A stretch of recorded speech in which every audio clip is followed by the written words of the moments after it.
be at Bethune-Cookman. That show will be Thursday, November 20th. So Bethune better show up and show out. We are looking forward to that.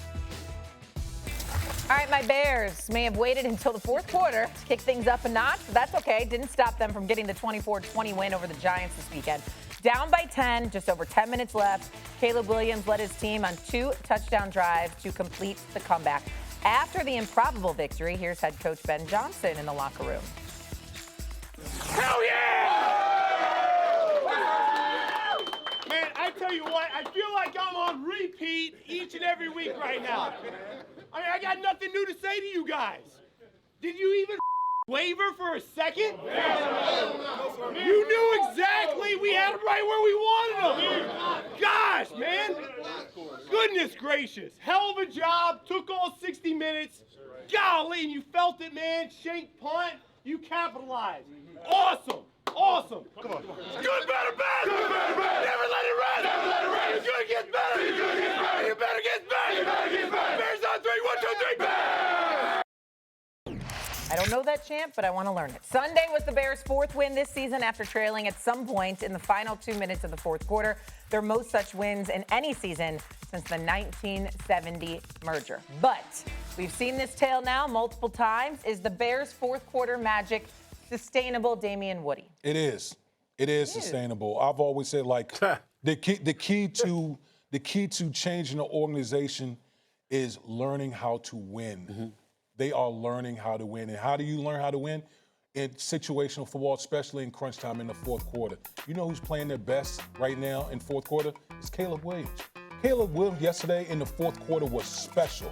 I don't know how many times that Caleb Williams eluded the rush from the New York Giants where you thought they had him dead to right for him to somehow come out of it and make a play, whether it was with his arm or with a big play with his legs in that game. And what you're just seeing is a guy, Ben Johnson has been so good for Caleb Williams. We knew at the beginning that he had to deconstruct him to build him back up. And you're seeing a guy that's more disciplined as far as not taking sacks, okay, completing more footballs down the field, and ultimately using his legs and being a playmaker with his legs. And when you're making these type of plays, if you're the Chicago Bears, okay, this is not fluky stuff that the Chicago Bears are doing.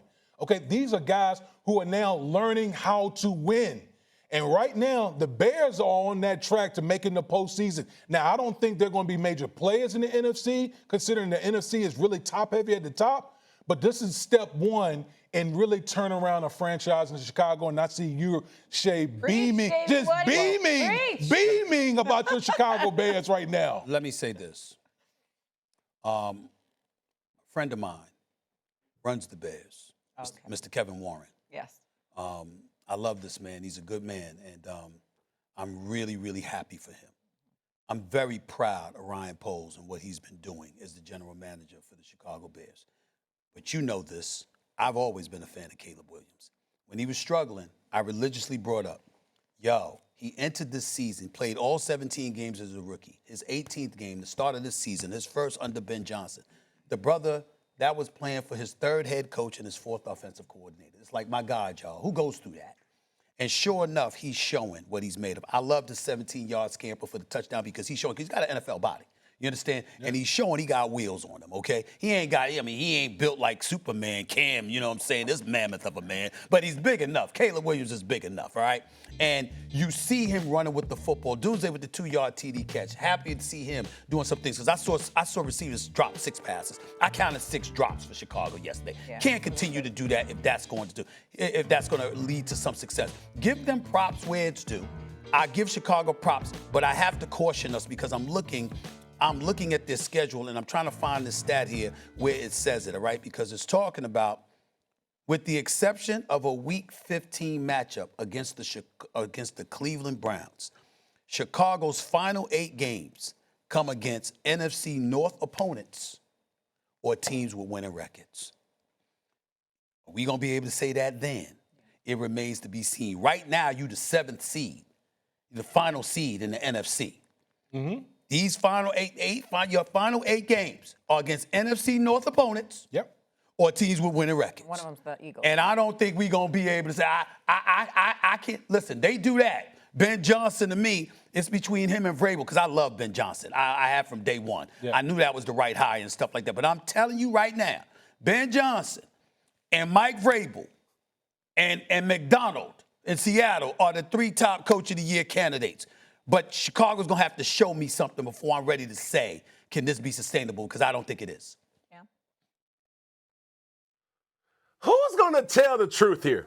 I mean, because you the truth everybody teller? on this panel, You the truth I'm teller? so disappointed. Oh, wow. I'm the truth Okay. teller. That's a part. I'm gonna tell you Go right now. ahead. Here Go we ahead. go. Who's going to tell the truth about the last 2 games you played, the Cincinnati Bengals and the New York Giants? And those teams know how to lose better than they know how to win. And that's what happened. Damien Woody, you're lying. Stephen A. Smith, you're lying. And I'm sorry, Shae, but I got to tell you the truth about your Chicago Bears. Because, no, nobody's giving this team hope in the NFC. Not when you got Tampa, Seattle, Los Angeles Rams, even the 49ers. No! Show me in the next couple of weeks versus the Eagles. If you try this type of formula when Ben Johnson says, we had it right where we want them, that's a lie. You play Green Bay twice. Then you got the Lions. Like, try that same recipe versus those type of teams and see if you don't doggone be reconsidering what you just said. This is not a winning recipe. You don't want to stay in a situation where you have to come back and say, oh, my God, the resiliency, we never gave up, we never wavered. Man, look, that's BS, even Anthony. And you guys can keep marveling over Caleb Williams. Yes, he is a great talent. He can play in this league. But playing this type of way, where you're giving up leads and you have to, desperately come back in the fourth quarter, that's not going to work, bro. Like, real talk. And that's the point that you guys are in delusion land if you think that that's a recipe for success. Okay, wait. I hate to say it. Yep. I actually agree with Cam. Okay. Because their 4 comeback wins that we've talked a lot about. I'm sorry. I have to agree with you. Mm-hmm. The Commanders were one of them. Mm-hmm. The Raiders, the Bengals, and the Giants without their starting quarterback. Okay. So I would love to sit here and be like, my Bears are back, baby. Right. But they leave a lot to be desired. Well, first of all, number one, I don't recall disagreeing with Cam because I said the same thing about the Bears. I'm not sold yet. But most importantly, let me say this, Shae. I'm entitled to not agree with you. Because let me tell you something right now. I don't agree with you totally. You got to crawl before you walk. We weren't thinking nothing about the Chicago Bears coming into the season. They are 6-3. We weren't thinking a damn thing about the Chicago Bears coming into the season by virtue of the division that they're in. We automatically conceded that Detroit and Green Bay were going to be at the top of the division. And we said Kevin O'Connell's a quarterback whisperer, so what are you going to get from J.J. McCarthy? So them being at 6-3 right now says something no matter who they're going up against because they didn't have expectations. It says they're ahead of schedule, which I am very That's happy all. for my Chicago That Bears. we can agree on. All right, let's get into a quick take. Lions head coach Dan Campbell had seen enough, decided to take over play calling duties from first-year offensive coordinator John Morton yesterday. The result? 44-22 victory over the Commanders. Stephen A., was this the right move by Mr. Dan Campbell? Well, damn it, it's the right move because Dan Campbell says it's the right move. You know what I'm saying? He's the head coach, and he knows what his team is doing and what it's not doing. I believe in this man. I respect this man. I really, really applaud the culture change that he's instituted in Detroit. It speaks for itself. And you got a guy like Jamison Williams, you got to get him more involved. And what did you do yesterday? What did he have, 119 yards receiving? This kid, Gibbs, is special. Gibbs is special. I mean, he just really, really is. And to watch him run the football yesterday, almost averaged 10 yards a carry.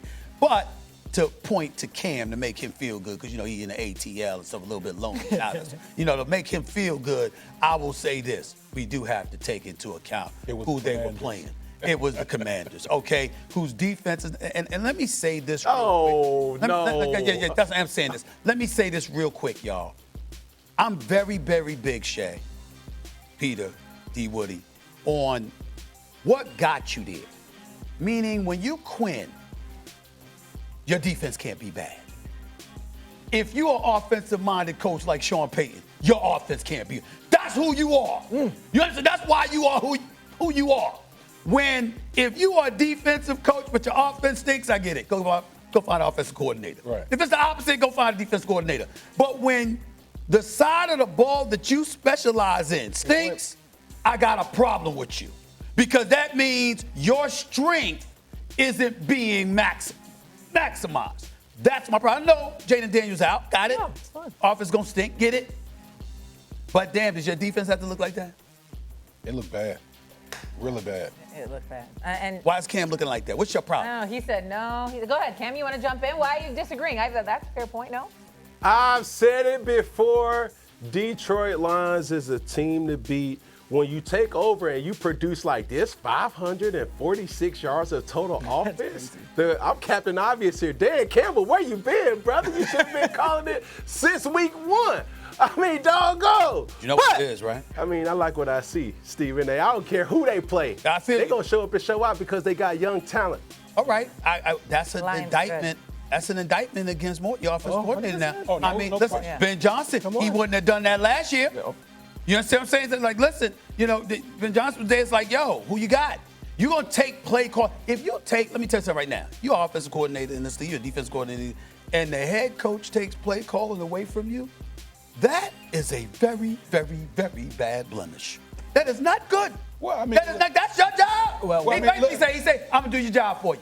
I'm going to do your job for you. I mean, Peter, you know this. The week prior against Minnesota, you can't have your best player, Jamal, get 9 touches. Like, you can't. J-Mo can't get the ball to J-Mo. You can't do that. All offseason, I said, I think the Lions are going to miss Ben Johnson. And a good source in Detroit texted me and said, it's not Ben Johnson's offense, it's Dan Campbell's. Now we're seeing it. So he took matters into his own hands.